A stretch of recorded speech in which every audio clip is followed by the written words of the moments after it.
ఓం గం గణపతయే నమః. ఐం సరస్వత్యై నమః.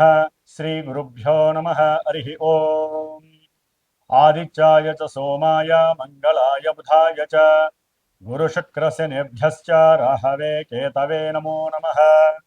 ఓం నవగ్రహదేవతాయై నమః. వాగర్ధావివ సంపృక్తో వాగర్ధ ప్రతిపత్తయే జగతః పితరో వందే పార్వతీ పరమేశ్వరో ఉమాశంకరాభ్యాం నమః. వీక్షిస్తున్నటువంటి ప్రేక్షకులందరికీ కూడా సూర్యనారాయణుడి యొక్క అనుగ్రహముతో ఆయురారోగ్యములు అష్టైశ్వర్యములు కలగాలని, అలాగే మనకి ఈ ఫిబ్రవరి మాసంలో 13వ తేదీ నుండి కూడా మార్చి 14వ తేదీ వరకు సూర్యుడు మకర రాశిలోంచి కుంభరాశిలోకి తన యొక్క సంచారాన్ని సంక్రమణం ద్వారా ప్రవేశించబోతున్నాడు. కాబట్టి ఫిబ్రవరి 15వ తేదీన మనకి మహాశివరాత్రి. ఆదిదేవుడు సమస్త లోకాలకి కూడా విశ్వంభరుడు అయినటువంటి విశ్వదేవుడైనటువంటి ఆ పరమేశ్వరుణ్ణి మనందరం కూడా చక్కగా విశేషమైనటువంటి అభిషేకాదులతో అర్చనలతో ఆరాధించి భజనలు గావించి లోక కళ్యాణార్థమై మనకి ముందు ముందు వచ్చేటటువంటి ఈ 3 నెలల కాలము కూడా మరి పంచగ్రహ కూటమి వలన ఎన్నో పాపగ్రహాల యొక్క కలయికల వలన ప్రపంచానికి ప్రకృతికి కూడా ఒక శాపంగా మారబోయేటటువంటి అవకాశం ఉంది. కాబట్టి ఆ పరమేశ్వరుణ్ణి ఆరాధించుకుంటూ అట్లాగే 14వ తారీఖున వచ్చేటటువంటి శనిత్రయోదశి ప్రదోషకాల వ్రతము అంటే సాయంకాలము సంధ్యా సమయం తర్వాత ఆ శని భగవానుడికి అందరూ కూడా తప్పనిసరిగా తమ యొక్క కర్మదోషాలు పోగొట్టుకోవడానికి విశేషముగా తిల తైలాభిషేకార్చనలు చేసుకొని రావి చెట్టు చుట్టూ గనక ప్రదక్షిణం చేసుకుంటే ఐశ్వర్య వృద్ధితో పాటుగా మనో అభీష్ట సిద్ధి కూడా కలుగుతుంది. ముఖ్యంగా మనకి ఈ ఫిబ్రవరి మాసంలో సూర్య సంక్రమణంతో పాటుగా ఇప్పటికే రాహువు కుంభరాశిలో తిష్ట వేసుకొని అది శని ఇంట్లో మరి వ్యాపారానికి బుద్ధికి నరాలకి తెలివితేటలకి మనం మాట్లాడే ప్రతి మాటకి సంభాషణలకి కూడా బంధుమిత్రాదులతో కలయికతో పాటుగా అన్ని రకాలైనటువంటి యాక్టివిటీస్కి శరీరం అసలు చేతనత్వంగా ఉండాలంటే బుధగ్రహము మరి విశేషమైనటువంటి ఫలిత రూపకంగా మనకు ఉండాలి. మరి ఆయన ఆల్రెడీ ఫిబ్రవరి 3వ తేదీన రాహుతో కలిసి కుంభరాశిలో ప్రవేశం జరిగింది. ఫిబ్రవరి 6వ తేదీన మరి అష్టైశ్వర్యాలకి ఎంతోమంది వ్యాపారస్తులు, ముఖ్యంగా జ్యువెలరీ వ్యాపారం చేసేవాళ్ళు, దాని రిలేటెడ్ ఏదైనా సరే, అది గిల్ట్ నగలు కావచ్చు, వస్త్రాలకి సంబంధించినటువంటి పెద్ద పెద్ద బిజినెస్లు, చిన్న చిన్న వాళ్ళు కావచ్చు, అట్లాగే సుగంధ ద్రవ్యాలని అమ్మేటటువంటి వాళ్ళు, వ్యాపారస్తులు, ముఖ్యంగా ఫైనాన్స్ బిజినెస్ చేసేటటువంటి వాళ్ళు, మ్యారేజ్ బ్రోకరిజం చేసేటటువంటి వాళ్ళు, అంటే మధ్యవర్తిత్వం చేస్తూ ఉంటారు. అలాంటి మ్యారేజ్ సంబంధించినటువంటి వ్యాపారస్తులు కానివ్వండి, అట్లాగే భార్యాభర్తలకి సంబంధించినటువంటి సత్సంతాన యోగానికి కారకుడైనటువంటి వీర్యకారకుడైనటువంటి శుక్ర భగవానుడు కూడా మరి రాహుతో కలిసి 6వ తారీఖు నుంచి కూడా ఈ నెలాఖరంతా అక్కడే ఉంటాడు. అట్లాగే ఇప్పుడు అసలైనటువంటి గ్రహము కుజగ్రహము. ఇది ఫిబ్రవరి 23వ తేదీ నుండి కూడా దాదాపుగా ఏప్రిల్ 2వ తేదీ వరకు కూడా కుంభరాశిలోనే ఈ గ్రహాలన్నిటితో సంచారం చేస్తూ కుజుడు రాహువు కలవటం ఒక రకంగా కూడా మంగళయోగం అయినప్పటికీ కూడా, కుజరాహుల యోగం అయినప్పటికీ కూడా, సింహంలో ఉన్నటువంటి కేతువు, ఈ యొక్క కుజరాహు కేతువుల యొక్క సంయోగము శని ఇంట్లో జరగడం ద్వారా ఎన్నో బీభత్సకరమైనటువంటి సమస్యలు అనుభవించేటటువంటి పరిస్థితులు మనకు కలగచ్చు అని శాస్త్రం తెలియజేస్తోంది. కాబట్టి కుజరాహువుల యొక్క సంబంధం, కుజ రాహు కేతువుల యొక్క సంబంధం అటు వ్యాపారస్తులకి, శుక్రగ్రహానికి సంబంధించిన వ్యాపారస్తులకు కానివ్వండి, అనేక భావాల కారకత్వాలకి, ముఖ్యంగా సూర్య భగవానుడు కూడా మరి ఫిబ్రవరి 13వ తేదీ నుండి మార్చి 14వ తేదీ వరకు కూడా కుంభరాశిలో ఉంటాడు. ఈ 5 గ్రహాల యొక్క సమ్మేళనము విశేషమైనటువంటి శుభ ఫలితాలతో పాటుగా కొన్ని రాశుల వారికి ప్రపంచానికి కాస్త ఈ యొక్క కారకత్వాలనేవి కొంత ఫ్లక్చువేషన్స్ని, అట్లాగే ప్రకృతిలో ఎన్నో బీభత్సాలని కలిగజేసే అవకాశాలు ఉండవచ్చు. అది యుద్ధపరంగా, ఎందుకంటే కుజుడు అనేవాడు యుద్ధకారకుడు. అట్లాగే భూకంపాలకి సంబంధించిన వారు, అది వాయుతత్వ రాశిలో ఉన్నటువంటి గ్రహాలన్నీ కూడా ముఖ్యంగా రాజకీయ నాయకుల యొక్క పదవి గండాలు కావచ్చు, రాజకీయ నాయకుల యొక్క పెద్ద పెద్ద వాళ్ళు ఎవరైనా కావచ్చు, వారి యొక్క ఆరోగ్యం సరిగ్గా లేకపోవటము, అనారోగ్యపరంగా ఇబ్బందులు, ఏదైనా ఎలక్షన్స్ కనుక జరిగినట్లయితే ఆ ఎలక్షన్స్కి సంబంధించినటువంటి ఎన్నో ఇబ్బందులు, అంటే అక్కడ ఒక రకంగా చెప్పాలంటే యుద్ధ వాతావరణం నెలకొల్పేటటువంటి పరిస్థితులు ఈ పంచగ్రహ కూటమి తెలియజేస్తోంది. అట్లాగే మన సామాన్యంగా చూసుకున్నట్లయితే కనుక ఎవరి యొక్క జాతకాలలో అయితే కుజదోషాలు ఉంటాయో, రాహుకేతువులతో కూడినటువంటి కాలసర్ప యోగ దోషాలు ఉంటాయో, అట్లాగే ఎన్నో రకాలైనటువంటి శుక్రగ్రహ దోషాలు ఉంటాయో, వ్యాపార దోషాలు, వీటన్నిటికీ కూడా ఈ యొక్క పంచగ్రహ కూటమిలో గనక ఎవరైతే గనక సుబ్రహ్మణ్యేశ్వర స్వామి ఆరాధన చేస్తారో, ఎవరైతే ఈ కుజరాహుకేతువుల యొక్క జప ఆరాధనలో పాల్గొంటారో వారికి వారి జాతకంలో ఉన్నటువంటి కుజదోషాలు కావచ్చు, సర్పదోషాలు కావచ్చు, మాతా పితృదోషాలు కావచ్చు, ఎన్నో రకాలైనటువంటి సమస్యలకి చెక్ పెట్టేటటువంటి సమయంగా మనం భావించాలి. ఎందుకంటే 5 గ్రహాల కూటమి అంటే ఎన్నో రకాలైనటువంటి విపరీతమైనటువంటి అనర్థాలు జరిగే అవకాశం కొన్ని రాశులకు ఉంటుంది. ప్రపంచం దేశగోచారంలో మరి అది ప్రపంచం మీద వ్యాప్తి చెందుతుంది. కానీ మనకి ఎవరికి జాతకాలు వాళ్ళకు ఉంటాయి కాబట్టి రాశుల రీత్యా కావచ్చు, జన్మ జాతకంలో లగ్న రీత్యా కావచ్చు, జరుగుతున్నటువంటి దశ అంతర్దశలు, ముఖ్యంగా కుజ మహర్దశ కానీ, రాహు మహర్దశ కానీ, కేతు మహర్దశ కానీ, శని మహర్దశ కానీ, ఈ పాపగ్రహ మహర్దశలు జరుగుతున్నా, మరి రాహుతో కలిసినటువంటి ఈ సూర్యుడు, బుధుడు, శుక్రుడు యొక్క దశలు అంతర్దశలు జరుగుతున్నా, వీరి యొక్క దశల్లో వారి జాతకంలో ఎక్కడైనా సరే దోషాలు ఉన్నట్లయితే అవి కాస్త ఇబ్బంది పెట్టేటటువంటి పరిస్థితి ఈ యొక్క పంచగ్రహ కూటమి వలన కనపడుతోంది. కాబట్టి దాదాపుగా ఫిబ్రవరి అంటే మార్చి 1 నుంచి కూడా కుజుడు శతభిష నక్షత్రంలోకి వస్తాడు. అది ఇంకా భీభత్సకరమైనటువంటి సందర్భము. కాబట్టి ఫిబ్రవరి 23వ తేదీ నుండి కూడా దాదాపుగా మనకి 77 రోజులు, అంటే 70 రోజులు అనుకోండి, 70 రోజులు అంటే మే 10వ తారీఖు వరకు కూడా ఈ కుజ రాహు కేతువుల యొక్క శనిగ్రహ యొక్క ప్రభావం. ఎందుకంటే ఏప్రిల్ 2వ తేదీ నుండి కూడా మే 10వ తేదీ వరకు కుజుడు మీనరాశిలో శనితో కలిసి ఉంటాడు. ఇది మహా దోషప్రదమైనటువంటిది. కాబట్టి ఎన్నో రకాలైనటువంటి దోషాలను కలుగజేసేటటువంటి ఈ దోషాన్ని మనం హరింపజేసుకోవటానికి మా యొక్క శ్రీమాత జ్యోతిషాలయ పీఠం తరపున నేను 70 రోజులు ఈ యొక్క కుజగ్రహానికి, రాహుకేతువులకి, శనికి సంబంధించినటువంటి జపాన్ని ఆచరిస్తూ, ముఖ్యంగా ఈ యొక్క కేతుగణ దోషాలు మఖానక్షత్రంలోకి కేతు అనేటటువంటి వాడు ప్రవేశిస్తున్నాడు దాదాపుగా మనకి మార్చి 1 నుంచి. కాబట్టి ఇంకా దోషాలు ఎక్కువయ్యే అవకాశం ఉంటుంది. కాలసర్ప యోగ దోషం కూడా పడుతోంది. అంటే రాహుకేతువుల మధ్యలోనే గ్రహాలన్నీ కూడా సంస్థాపితమై దాదాపుగా మనకి కాలసర్పయోగ దోషం అనేటటువంటిది ఉండే అవకాశం ఉంటుంది జూలై 1st వీక్ వరకు కూడా.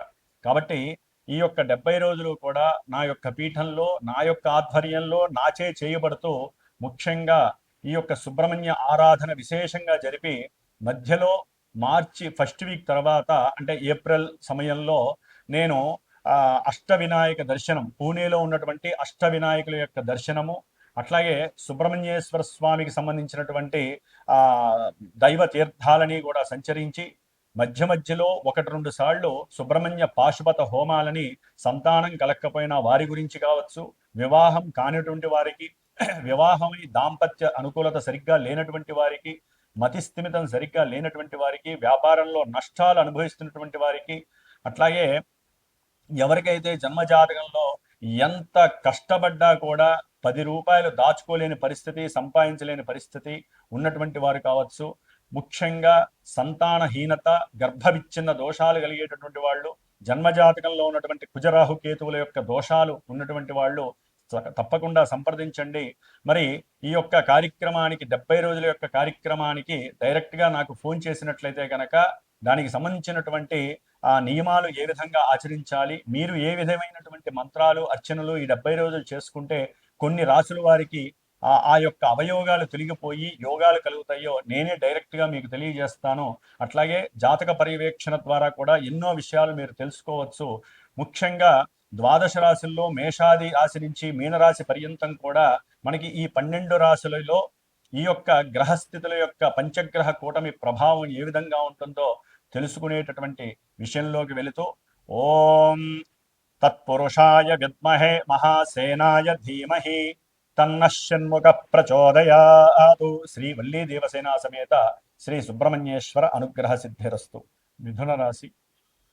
మిథున రాశి వారికి ఫిబ్రవరి 13వ తేదీ నుండి మార్చి 14వ తేదీ వరకు కూడా సూర్యగ్రహ సంచారము కుంభరాశిలో రాహువుతో సంచరిస్తూ, అదే విధముగా వీరి యొక్క జన్మ రాశ్యాధిపతి చతుర్థాధిపతి అయినటువంటి బుధుడు కూడా అదే రాశిలో 9వ భాగ్యస్థానంలో ఉండటం, అలాగే శుక్రుడు వీరికి పంచమ వ్యయాధిపతి అయినటువంటి శుక్రుడు భాగ్యంలో ఉండటం చాలా విశేషప్రదము.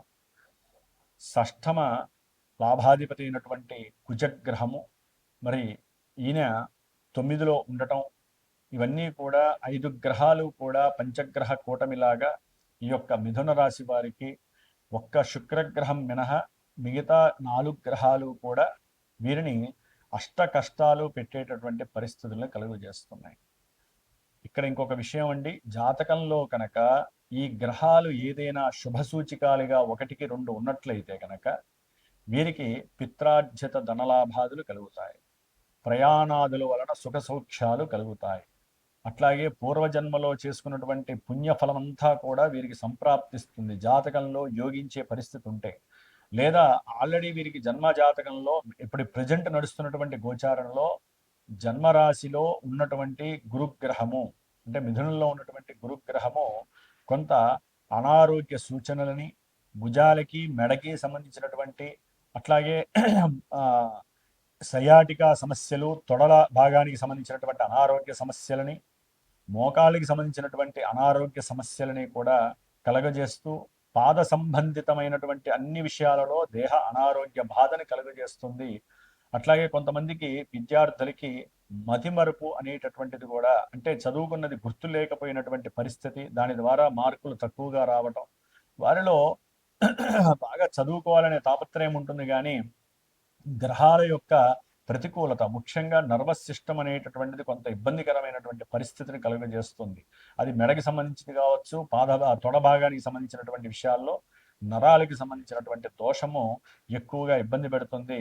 వీరు విద్యార్థులైతే కనుక ఎన్నో అబద్ధాలు చెబుతూ తండ్రి చేత కొన్ని సమస్యలని ఎదుర్కొనేటటువంటి పరిస్థితులు కలుగుతాయి. కాబట్టి విద్యార్థులు అబద్ధము ఆడకండి. విద్యార్థులు కొంచెం జాగ్రత్తగా మీ యొక్క విద్యలో ఎదుగుదలలో ఉన్నతమైనటువంటి విద్యల కోసము కఠినంగా కష్టపడాల్సినటువంటి పరిస్థితిది. అది ఏ విద్య అయినా సరే మీరు చదువుకునేటటువంటిది. దయచేసి మా తల్లితో అనవసరమైనటువంటి విరోధాలు పెట్టుకోకండి. తండ్రిని కూడా చక్కగా గౌరవిస్తూ కొంతమంది విద్యార్థులు, ఎందుకంటే ఈ బుధుడు వాక్కుకారకుడు, సంభాషణ చేసేటటువంటి చతురత, తెలివైనటువంటి వాడు. మరి ఈయన రాహుతో కలవటం ద్వారా కొంత అవసరం లేనటువంటి అవరోధాలు, ఇబ్బందులతో కూడినటువంటి అవమానాల ద్వారా ఇబ్బందులు పడతారు. బంధువులే శత్రువులైతో అయ్యేటటువంటి పరిస్థితి, నరఘోష అధికమయ్యేటటువంటి పరిస్థితి పంచగ్రహ కూటమి వలన. మిథున రాశి వారికి శుక్రగ్రహము విశేషమైనటువంటి ప్రేమ వ్యవహారాల యందు కొంత అనుకూలమైనటువంటి సానుకూలమైనటువంటి దృక్పథాన్ని కలుగజేస్తూ ఉంటాడు. కాకపోతే అప్పుడప్పుడు కాస్త అవమానాలు ఎదుర్కోవాల్సి వస్తుంది. ఒకరినొకరు కూడా అనుమానాలతో అవమానాలను ఎదుర్కొనే పరిస్థితి కూడా కలుగుతుంది. విశేషమైనటువంటి స్పెక్యులేషన్స్ ద్వారా భాగ్యాన్ని వృద్ధి చెందేటటువంటి పరిస్థితి కలుగుతుంది. అట్లాగే వ్యాపారంలో కానీ వృత్తి ఉద్యోగాలు చేసేటటువంటి వారికి జీవితంలో ఎదగాలి, ఇంకా వృద్ధి చేయాలి అనేటువంటి తాపత్రయం ఉన్నప్పటికీ గ్రహాల యొక్క గోచారంలో గ్రహాల యొక్క పరిస్థితి బాలేక ఒక్క కేతుగ్రహం ఒక్కటే, శుక్రగ్రహం ఒక్కటే వీరికి అనుకూలంగా ఉంది కాబట్టి కొంతవరకు పరిస్థితి బాగున్నా మిగతా 7 గ్రహాలు బాలేదు కాబట్టి వీరు అనుకున్న ప్రతి విషయంలో కూడా ఎదురయ్యేటటువంటి పరిస్థితి ఉంటుంది. బుద్ధి మాంద్యత్వము, ఆలోచనలు తగ్గటము, తెలివితేటలు కుదేలవటము జరుగుతుంది. అట్లాగే ప్రేమికుల మధ్య వాగ్వాదాలు తప్పనిసరి ఉండేటటువంటి పరిస్థితులు కలుగుతాయి. భార్యాభర్తల మధ్య ప్రేమ సంబంధితమైనటువంటి విషయాలలో చక్కగా ఇరువురు కూడా ఏదైనా దూర ప్రాంతాలకు వెళ్ళి కాలయాపన చేసి చక్కగా దైవ దర్శనాలు చేసుకోవాలి అనేటువంటి ఆలోచన ఉన్నప్పటికీ కూడా ఈ శుక్రరాహుల యొక్క ఆ కాలంలో ఆ భ్రమణము అంత మంచిది కాదు, విశేషత్వము కాదు. సడన్లీ వారి మధ్య విరోధాలు ప్రబలేటటువంటి పరిస్థితి కూడా అవుతుంది. కాస్త ప్రయాణాల యందు భార్యాభర్తలు కోపాన్ని, ఆవేశాన్ని చేసుకోకండి. ఎందుకంటే ఇక్కడ మీకు కుజుడు కూడా భాగ్యస్థానంలోకి వస్తున్నాడు. తండ్రి ఆరోగ్యం మీద దెబ్బపడుతుంది. అట్లాగే మీకు ఉన్నటువంటి అప్పుల బాధలు ఎక్కువ అవుతాయి. కొంతమంది అప్పులు చేసేలా సరే తీర్థయాత్రలకు పోయే పరిస్థితి మిథున రాశి వారికి కలుగుతోంది. అట్లాగే మీ యొక్క ఆరోగ్య విషయంలో కొంత జాగ్రత్త ఉండండి. రోగ నిరోధక శక్తి తగ్గే అవకాశం ఉంటుంది. అట్లాగే ఫ్రెండ్స్కి ఏదైనా సరే సహాయం చేయాలి అనుకున్నప్పుడు కొంత ఆరా తీసుకోండి. అసలు వాళ్ళు అడుగుతోంది కరెక్టా కాదా, వాళ్ళు అడగంగానే డబ్బులు మాత్రం ఇవ్వకండి, నష్టపోయే పరిస్థితులు కనిపిస్తున్నాయి. అట్లాగే మీరు చేసేటటువంటి ఉద్యోగాదుల్లో ప్రమోషన్స్ రాకపోయినా పర్వాలా, ఉన్న ఉద్యోగం పోకుండా జాగ్రత్త పడండి. కొంతమందికి ఉద్యోగం ద్వారా సెల్ ఫోన్ల ద్వారా డబ్బులు నష్టపోయే పరిస్థితి. ఏదో ఒక యాప్లో మీరు బటన్ ఆన్ చేశారనుకోండి, ఒక లింక్ ఓపెన్ చేశారనుకోండి, మిథున రాశి వాళ్ళు మీకున్నటువంటి ధనం అంతా కూడా, అంటే మీకు అంతకుముందు ఏదో షేర్స్లో డబ్బులు వచ్చినాయి, లేకపోతే మీరు ఏదో దాచుకున్నారు వివాహం కోసం అని చెప్పి, లేకపోతే పిల్లల యొక్క వివాహం కోసం కొంతమంది ఎక్కడో డబ్బులు వచ్చినాయి, అవన్నీ దాచుకున్నారు, బ్యాంకులో ఉన్నాయి, ఉన్నట్టుండి కోల్పోయే పరిస్థితి కలుగుతుంది. కొంచెం జాగ్రత్తగా ఉండాల్సినటువంటి పరిస్థితి. ఉద్యోగంలో మీరు మీ కింద పనిచేసేటటువంటి వాళ్ళతో కొంచెం జాగ్రత్తగా ఉండండి. ఎందుకంటే వాళ్ళే మీకు శత్రువులై మిథున రాశి వారికి మీ మీద, మీ పైన అధికారులకి ఉన్నవి లేనివి చెప్పేటటువంటి పరిస్థితి కలుగుతుంది. కాబట్టి మిథున రాశి వారు ఈ పంచగ్రహ కూటమి ద్వారా కలిగేటటువంటి ధనపరమైనటువంటి, ప్రేమ సంబంధితమైనటువంటి, భార్యాభర్తల మధ్య సంతానపరమైనటువంటి విషయాలలో కూడా కొంచెం జాగ్రత్తగా ఉండండి. సంతానపరమైనటువంటి చిక్కులు, సమస్యలు మిమ్మల్ని ఇబ్బంది పెట్టే పరిస్థితి ఉంటాయి. కాబట్టి మనకి కొన్ని అనుకూలంగా గ్రహస్థితులు ఉన్న జాతకంలో గనక ఇప్పుడు ఈ యొక్క గ్రహాలలో శుభగ్రహాలు ఉంటాయి. శుభస్థానాలకి ఆధిపత్యం వహించి శుభాలని మాత్రమే ఇచ్చే గ్రహాలు గనక ఇక్కడ ఉన్నట్లయితే, ఇందాక నేను చెప్పినట్లుగా మీకు భాగ్యం వరిస్తుంది మిథున రాశి వారికి. ఏదేమైనప్పటికీ గోచారంలో ఉన్నటువంటి గ్రహస్థితి అంతగా అనుకూలంగా లేదు. కాబట్టి మీరు తప్పకుండా నవగ్రహాలన్నిటికీ తప్పనిసరిగా ఆరాధన 6 గ్రహాలకి మాత్రము చేసుకోవాల్సిన పరిస్థితి. వాటిల్లో 5 గ్రహాలు ముఖ్యము.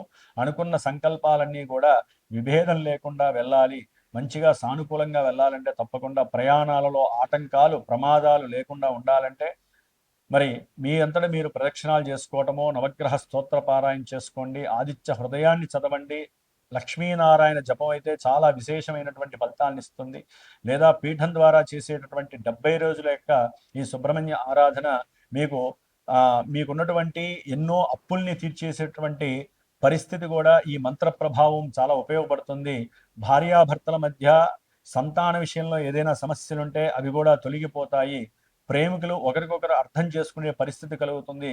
ఎందుకంటే కుజగ్రహము రాహుగ్రహంతో కలిసిన ఏ గ్రహము కూడా సానుకూల ఫలితాలనివ్వదు. ఎన్నో సమస్యల్ని సృష్టించే పరిస్థితి, అనుమానాలు, అవమానాలు, బంధువులతో గొడవలు, కొట్లాటలు, పూర్వార్జిత విషయాలలో మీరు మధ్య కోర్టు కేసులు, ఇవన్నీ కూడా చాలా ఇబ్బందులు పెట్టే పరిస్థితులు ఉంటాయి. కాబట్టి వీటి గురించే ఈ యొక్క కార్యక్రమం పెట్టాం. కాబట్టి ఈ కార్యక్రమంలో పాల్గొనే వాళ్ళు తప్పకుండా పాల్గొనండి. ఏదైనా జాతకరీత్యా సరే మీరు సరైనటువంటి ఈవెంట్స్కి సరైన సమయం తెలుసుకోవాలి అనుకుంటే తప్పకుండా సంప్రదించండి.